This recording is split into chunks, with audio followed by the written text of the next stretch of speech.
Hello, everybody, and thank you for tuning in to the Liberty Report. With us today, Daniel McAdams, our co-host. Daniel, good to see you. Good morning, Dr. Paul. How are you this morning? Doing well. Your voice is loud and clear. I'm getting back. Keep it that way. I'm getting there. I might need some help.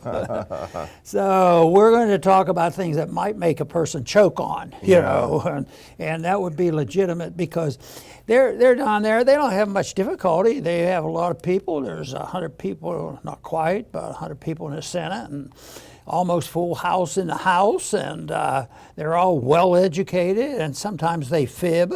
But all they have to do is spend money and balance the budget. All they have to do, they don't even have to think because they took an oath of office, and then all the hard work's been done. They know exactly what they're allowed to do. So it should be a pretty easy job. But we're going to talk about the different factions and the lack of success in budgeting. But I think we dealt with that a few years back. When I was in Congress, we tried to deal with this. So it's nothing new. It's probably been there since the beginning of our country, but it's out of control now. And the factions are lining up. People are getting nervous. And they won't admit a couple things, and I've talked about this for quite a while, that the chaos comes from the bankruptcy. You know, there's a moral bankruptcy and a financial bankruptcy. It's not so easy just to do whatever we want.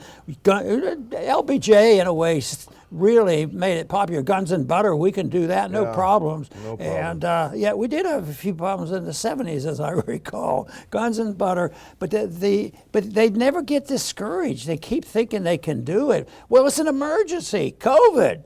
What if we don't get hundreds of thousands of people involved and take care of everybody and practice of medicine? So we have to do it. This is a significant emergency, and all of a sudden they print a lot of money, and we've had some consequences from that as well. So this is going on, but right now they're facing deadlines. They had to have a continuing resolution already, and they have to finish up the year. They're going to have to come up with a budget, and it's virtually impossible under these circumstances, but they have to deal with first, how do we get all our money and not get blamed for spending money, and we don't get blamed for doing it, and who behind the scenes really will make the final decisions? Will there be any fear mongering and people scared, I'm going to lose my Social Security check? That'll continue. We're certain of that. And yet today we have to deal with the budget more specifically. The Pentagon needs the money. The domestic people need the money. But we want to talk a little bit about an article on responsible statescraft. And Responsible Statescraft came out with a very good article on it. And the title sort of gives you a hint on the tone, and I've tried to express it already. The administration issues sky is falling letter on Ukraine aid. So that's their big issue, Ukraine aid, and they're scaring it.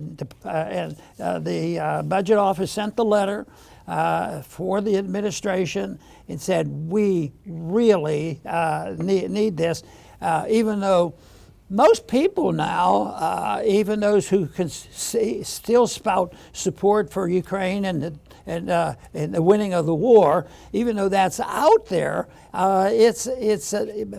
even those who say that don't really believe it. So they're not up to admitting it. But it also gives them always a reason to make sure we put pressure on those chiseling congressmen who won't vote and go along with this. So they're going to, go put the pressure on them. And there's a lot of fighting going on, and it's going to get worse. They're not going to have easy sailing. I don't imagine in the next couple of weeks when they really have to pass a budget. They're not going to pass that budget a whole. There's going to be a lot of Mickey Mousing around on this, and that'll be a big issue because it has financial ramifications, political ramifications, and it also has stock market ramifications. The whole thing is involved, and yet there will not be an admission. Oh yeah, we know. We want to cut the spending. We know that debt isn't good. but they don't believe it, or they would do something about it if they realize the danger, and that someday, you know, everybody's going to recognize that spending, you know, like they finally did in Argentina, they had to do something to try to fix it.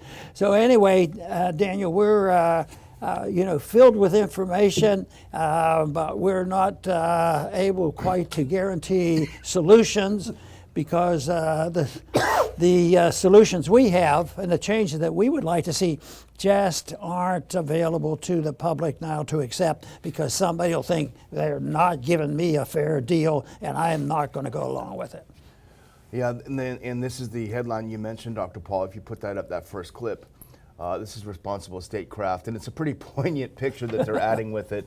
Biden and Zelensky walking along, I don't know, maybe along the seashore or something. But the headline, as you say, the sky is falling. Officials say no more money for Ukraine.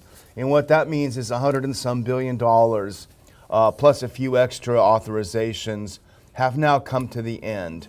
I think I read that 97% of the authorized money has been appropriated. And so if you do that next one, this is Shalonda Young. She's the director of the OMB. I guess that's Stockman's old job, right? Shalonda wrote a letter to the administration saying, "We are out of money to support Ukraine in this fight. This isn't a next year problem," she said. The time to help a democratic Ukraine fight against Russian aggression is now. It's time for Congress to act. Now that looks a little more political than I would suspect an OMB director would write. I don't know, Dr. Paul, maybe I'm just naive. Seems like they should be just kind of doing the numbers rather than politicking. But what she's saying is they have not passed this emergency supplemental war appropriations for Ukraine.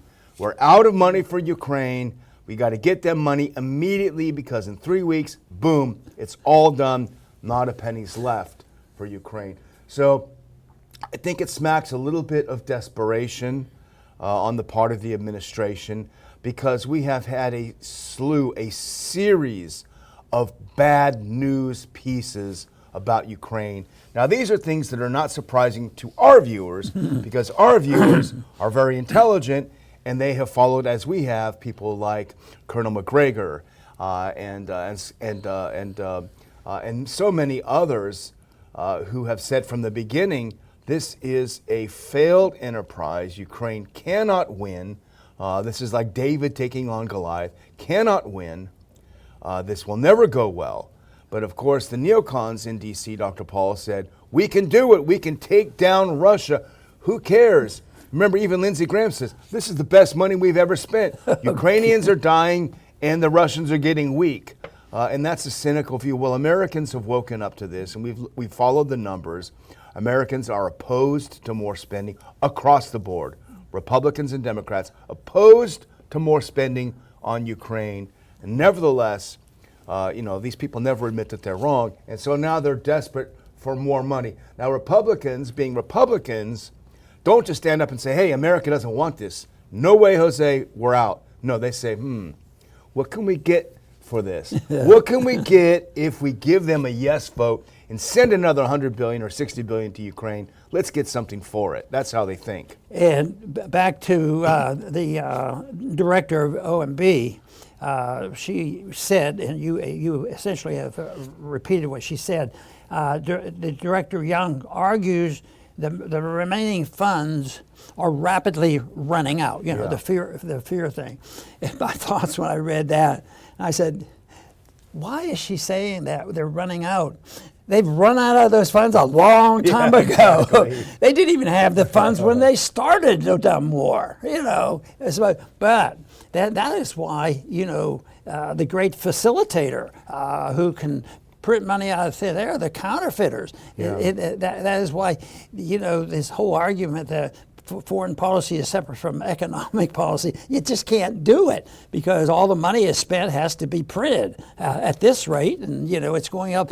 This year the numbers, even when I conditioned myself for this, the amount of debt that's going to increase this year is astounding. Yeah. I mean, trillions and trillions of dollars now are just rapidly, it's on an exponential curve, and I don't think they can reverse that. And even though you have days that are up and down where the markets don't look real bad, but the stock market has been doing very, very well. But that just might be desperation. What else are we going to do with it? And they know that this is not going to end. I mean, like I said, the people who are really pulling the strings, they know. They probably don't even know McGregor's name. Yeah. They're not going to pay much attention to him and say, well, here he was saying something a long time ago, and that came true. But a lot of people have. So, and this has been our argument all along: is prevention is announced that prevention is worth a pound of cure, and if you just prevent this stuff, why do we do it? And that again is the pressure. Who runs the show? It's naivety. It's ignorance. It's they don't care. Some of them even enjoy the chaos because we have to reform the system, and we need much better organized fascism than we have on these people, allowing people to have an influence on the budget, and the mess continues. But I think it's going to unwind, and we're to the point where some major decisions will have to be made, and they're not going to be very comfortable because the markets will overwhelm eventually and cut us off from our empire and our ability to use the reserve currency of the world to finance anything we want. Yeah, well, the neocons operate sort of on this principle of the triumph of the will. If we will it, we can do it. We can do anything. But, I was just thinking when you made your last statement, you're talking about, we can print money, and that's what they've done so far. But you can't print shells. You can't print tanks. You can't print ammunition. And that reminds me of what happened just a couple of days ago. Lloyd Austin went to Ukraine. He met with General Zelensky, who was the head of the armed forces of Ukraine. He's like the Joint Chiefs Chairman, I guess, in a way. So he met with Zelensky, and Zelensky said, "Hey, Austin, we can still win this, man, but we need 17 million shells." And so Lloyd Austin, the Secretary of Defense, not the sharpest tool in the toolbox, nevertheless, even he must have scratched his head because the entire manufacturing capacity in the United States for shells is about 350,000 per year. We are literally out of shells. If you remember when the Israel thing happened, we grabbed a bunch of shells from Ukraine and took them over to Israel to let them bomb the Palestinians because there are no shells. So we can only make about 300,000 a year. And Zelensky says, hey, I need 17 million shells. So this is where the rubber meets the road. You can, for a while, as you say, print money, artificially create money, but it doesn't work in the real world. You can't print shells. And this is what we're seeing. We're seeing the neocon triumph of the will unfolding and basically decomposing before us. And the old analog world of building things and tanks and shells is now reasserting itself to the forefront. And that's, I think, the end of Ukraine.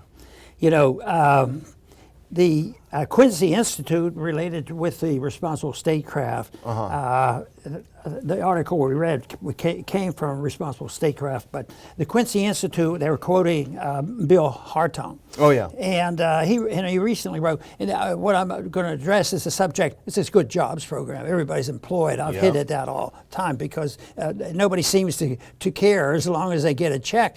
And but the jobs report today, terrible. And then back a month ago, they revised it. So the real significant evidence of the downturn and the recession that must come, according to Austrian theory, is it has to come to rectify all the mistakes, the inflationary mistakes, the spending, the debt, and that sort of thing. And he wrote in, Hartung had written in RS Foreign, wrote in RS, foreign military aid is not an effective jobs program. He was refuting that. And this is in close quote from Hartung.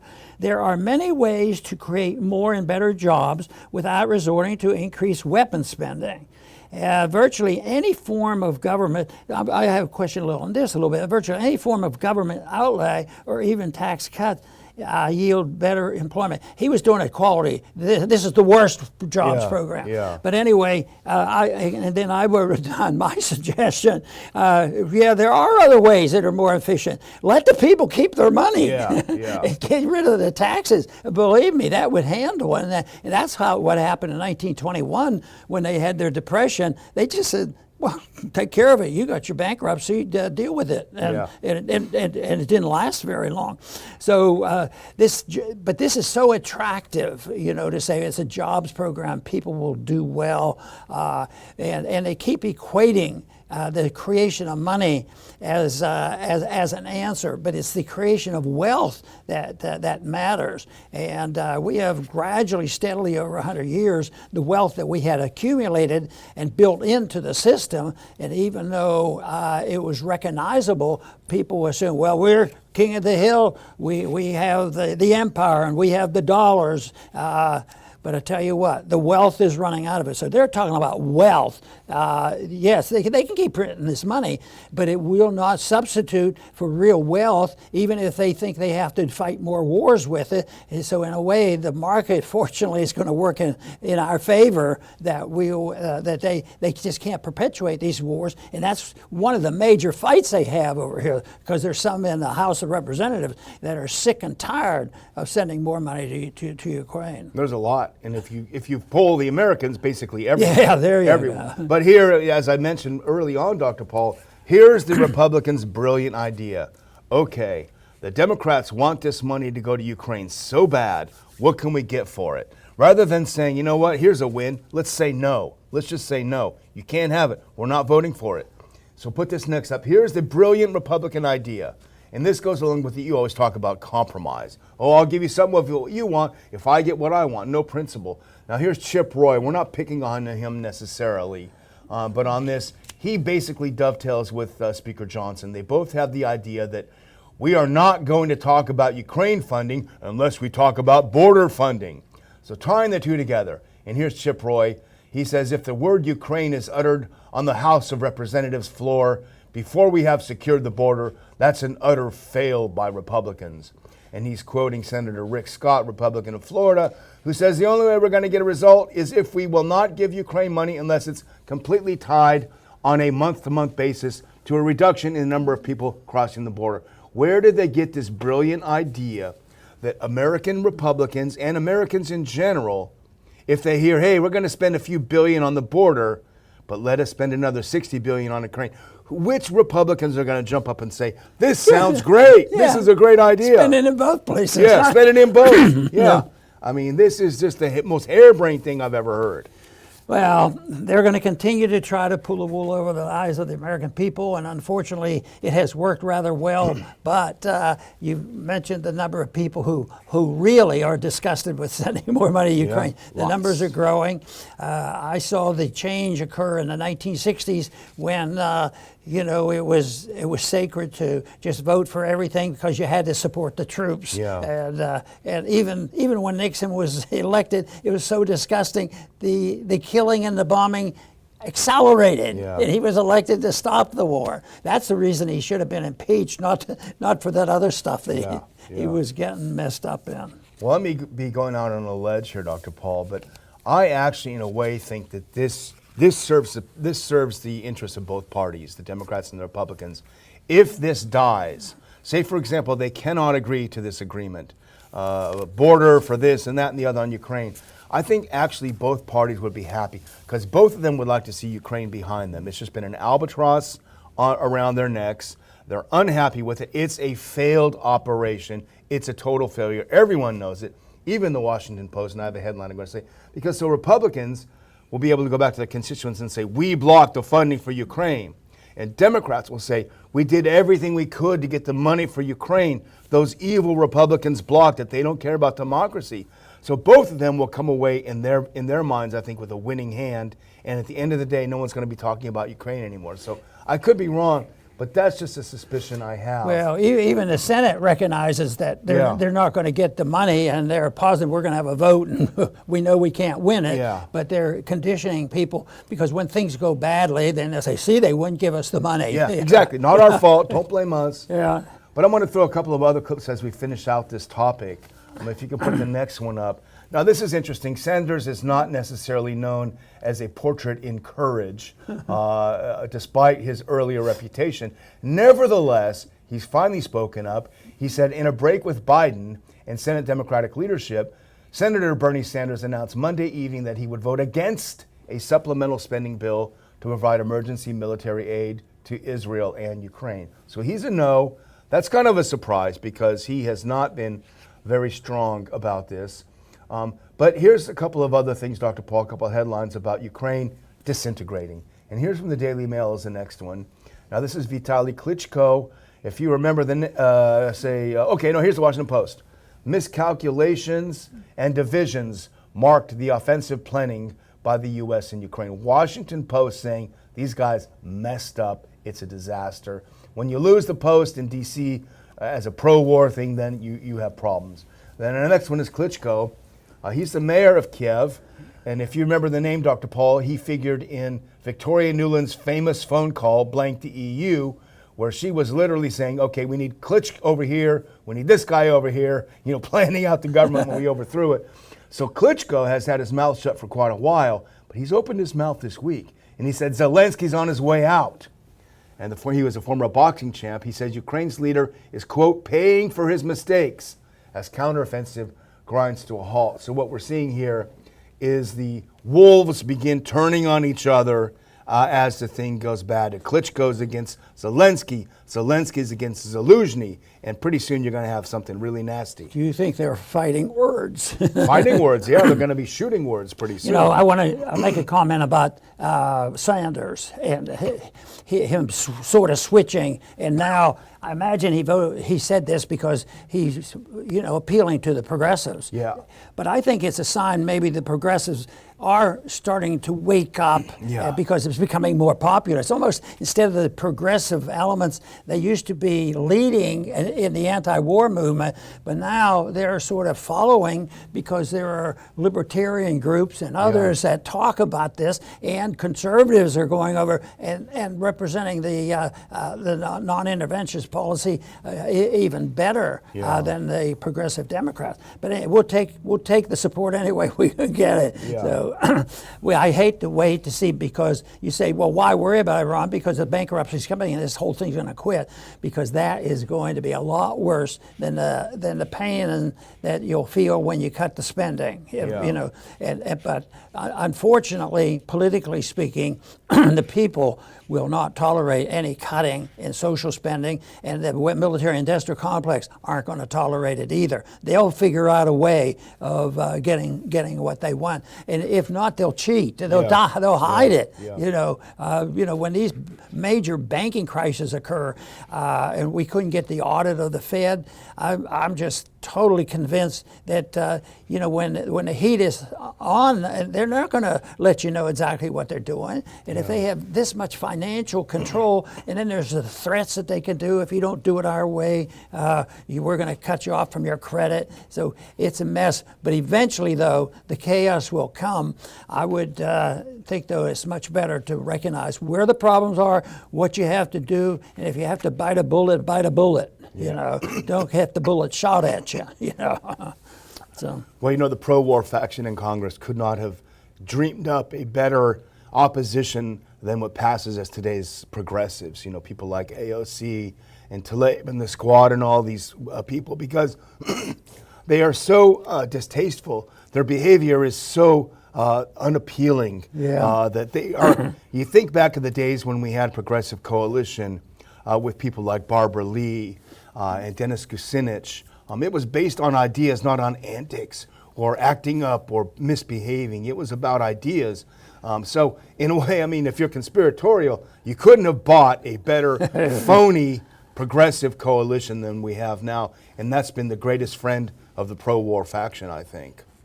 So you want to mention anything about the Pentagon? Yeah, let's go on. Pentagon can't account for a little bit. 63%, they don't know where it went. But they don't. That's a couple bucks. Yeah. Maybe you just walk out on the sidewalk, you might find it. 63% of nearly $4 trillion in assets. Yeah. boy, they're doing well, you Yeah. know. But that's not wealth. Yeah. That's wealth taken and converted into the assets of criminals, and the criminals who want to perpetuate their financial power and the welfare warfare state. And so far, they have done well. But news like this is very helpful, because it wouldn't take a PhD to look at this and say, well, let me see, I don't know much about math or anything, but I do know a little bit of arithmetic. That sounds like a lot of money. You see, when I read that, I feel a little comforted, because I am hopeless at balancing my family budget. I have to admit, I'm just not good at it. This makes me feel like I'm a hero. You know, I feel like that Dave Ramsey guy, because, man, I could not mess up this bad if I wanted to. Let's put that up. And now we know that they couldn't pass an audit. Go back one if you don't mind, just as the headline so I can read it out. This is our friends at Responsible Statecraft. Again, we have to give them a hats off for putting out some good material here. As you say, Dr. Paul, the Pentagon can't account for 63% of its $4 trillion assets. They have no idea where this is, so they say. And go to the next one. Here's an important point made in the article.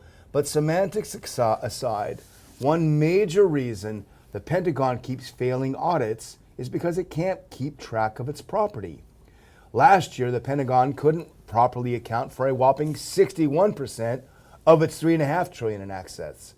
That feature increased this year, with the department insufficiently documenting 63% of its now $3.8 trillion in assets. Military contractors possess many of these assets, but to an extent still unbeknownst to the Pentagon. To that, I would say, Dr. Paul, I'm a little suspicious. I think this whole, well, we don't know where the money is, I think that's actually a feature, not a bug. I think they're happy that they can't be audited, because remember a few months ago, they found $6 billion under the couch for Ukraine. So if everyone, we don't know where it is, we don't know where anything, but that will enable them to have all this slush fund money. Plus the ability of the Fed to do things secretly. Exactly, secretly, you're right, yeah. You know, that was the big thing that they wanted. They didn't want the audit of the Fed because they didn't want to be intimidated by the politicians. Yeah. We want to be left alone. Yeah, and I think your point at the time was, well, you want to see what you're doing overseas. We want to see where money going overseas. And that was the thing that they protected the most. Yeah. All the foreign activity. After 08, right after the housing bust, Yeah. you know, or who were you bailing out overseas? Yeah, we don't want to tell you that. It's amazing that such a incomprehensible system could last as long as it had. Because look, the erosion started in 1913, but there were steps that kept make it worse and worse. And of course, the one big step in the wrong direction was the admission that it's all over, and that was in 1971, when the last bit of a promise to say we are going to limit the supply of money, and it will be tied to gold. And they pretended that for a while, but now it's free sailing. Except for the market. And the people are going to rebel because it is paid for by higher prices. That is the one issue. We have to get the average person on the street to realize, you know, that the cost of living comes from the fact that they run up deficits, giving money to the people who want help and to stop the inflation. So it is crucial, and there's a lot of people who do understand it, but the truth is nobody wants to have to suffer consequences. And then there's the lying too. You're not going to get your Social Security check if you go along with these crazy Republicans or non-interventionists, and China will be in the Gulf of Mexico before you know it. So. Well, I wanted to finish up with just a little update because we talked, I think it was a couple weeks ago, about a bill that went through the House, that went through Congress, about anti-Semitism. Now, the one thing you can count on in Washington is a steady supply of bills condemning anti-Semitism. That's just what they do. But we talked about Representative Massey voted against this. I think he was the only Republican to vote no on it. And what this last bill had was it implied that anti-Zionism was anti-Semitism. It wasn't specifically stated. So when some people may have said, hey, that's not strong enough, So they came out with a new bill. Now skip ahead one because I got these in the wrong order. Skip ahead to the one where it says the number of the bill. So they've just introduced a couple of weeks ago H-Res 894, strongly condemning and denouncing the drastic rise of anti-Semitism in the U.S. and around the world. 894 it is. So this has taken over for the one that was passed a couple of weeks ago, and it has a lot more of a bite to it. For the first time, I believe, on the House floor, if you back up one, this is the operative resolve clause, clearly and firmly states that anti-Zionism is anti-Semitism. Now that's a real problem, and I think my suspicion is that some of these zealots in there who are just desperate to pass these bills constantly don't really know that much about Jewish history, about Israel, or about Zionism at all. And in fact, they thought they were doing a great deed and a wonderful favor to Jews worldwide, when in fact they were not, and they were called out on it by none other than Gerald Nadler, with whom we don't often agree, a very liberal Jewish representative from New York. However, if you go to the next one, now Thomas Massey retweeted, he says, I'm going to vote against this one as well. He says anti-Zionism isn't anti-Semitism. That's what Massey said. And if you actually go to the link, Nadler, believe it or not, had a very insightful, and don't play it yet, a very insightful statement on the floor. Now, part of his district in Brooklyn were what people will call the ultra-Orthodox Jews, the Satmari Jews, which interestingly enough originated in Hungary, I think in the 19th century. But a lot of these so-called ultra-Orthodox Jews do not support Zionism at all. And here's Nadler, who knows best because these are his constituents. Let's play 52 seconds of Nadler. Hold on one second. We need to grab our earphones here if you have yours. You've got Nadler explaining to the House, who were probably gloating enthusiastically about what a wonderful deed they've done, pointing out to him, you guys don't know what you're talking about. This is a terrible idea. Let's listen to Gerald Nadler.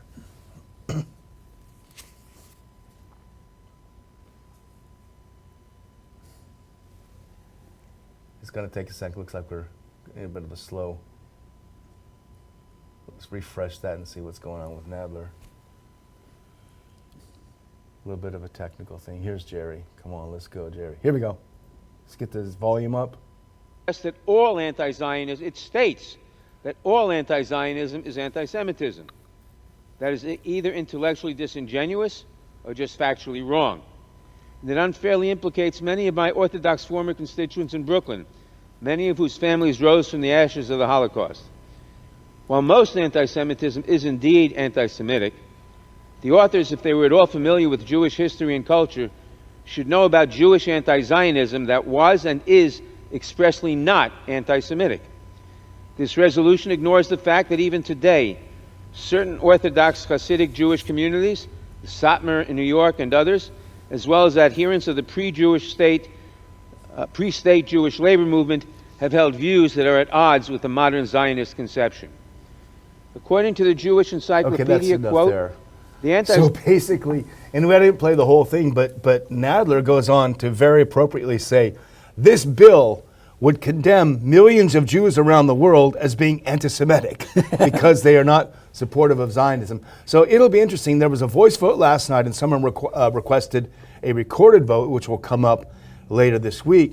But if you see a lot of Jewish representatives in the House saying this is not a good idea, you could see this collapse. Because somebody stood up and said, you don't know what you're talking about. There are millions of Jews who are not, pro-Zionist. It's just a fact, even in Israel, who are not pro-Zionist. So this again is, once again, is the House trying to get ahead of itself. Yeah, and what I see going on here is to popularize and explain and lull people to sleep for speech control. Yeah, exactly. And expand it, and so they come up with this.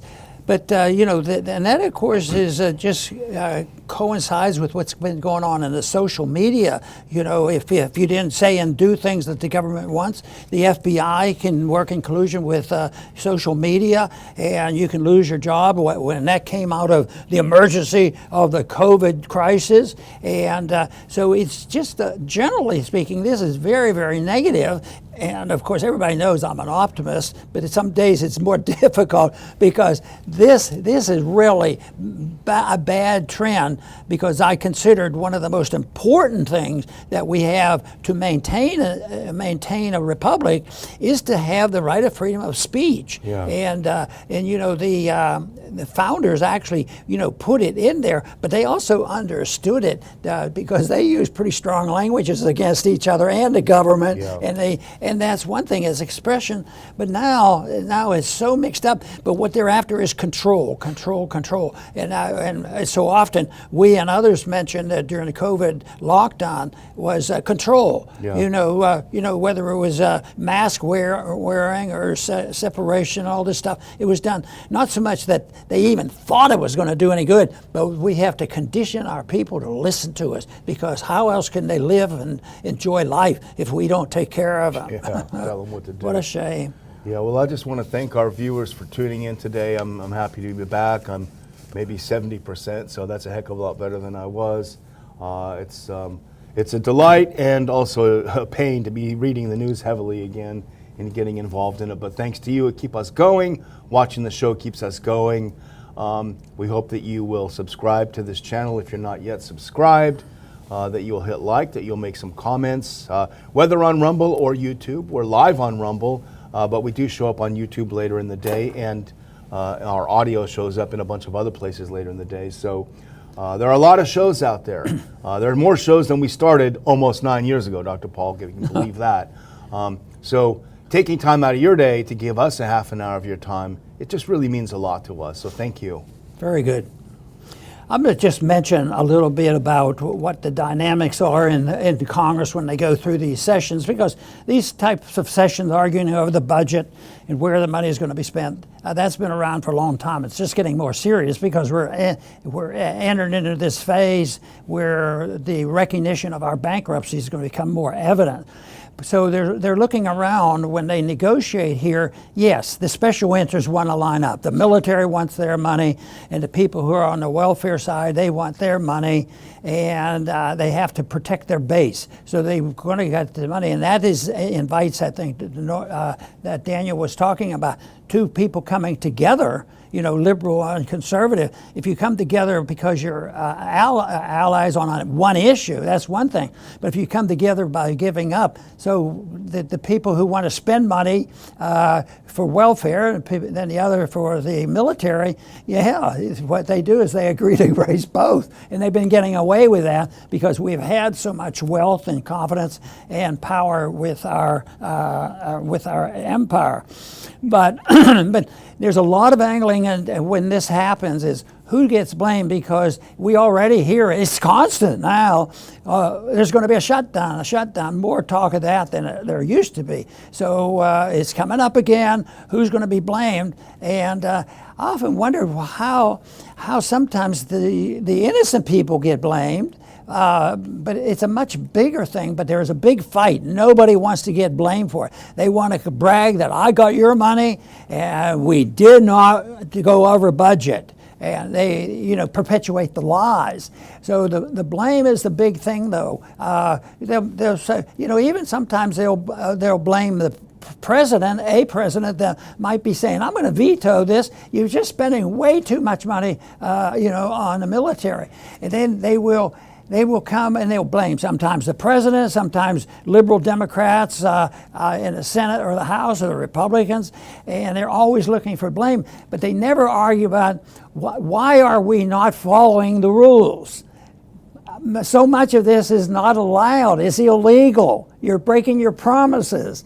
No, that isn't the case. It's who's going to get blamed for this little thing that we have going for us, and we as long as we can maintain the power and the pressure and the financing secretly and sometime with whispers, what the Federal Reserve can do, they'll go along together. So they do talk and get along on that because they don't want to get rid of the instrument that pays all the bills. So that will be necessary. It will happen, just as it just recently happened in Argentina, and it's happening here right now because we have had, over the last 70 years, we've lost like 98% of the value of the dollar. It can't continue forever, and that's why we see an exponential growth of the deficit. If you want to watch just one thing on what the future will be like, just watch the growth and the rapidity of the growth of the debt, and you'll realize there's bad times ahead.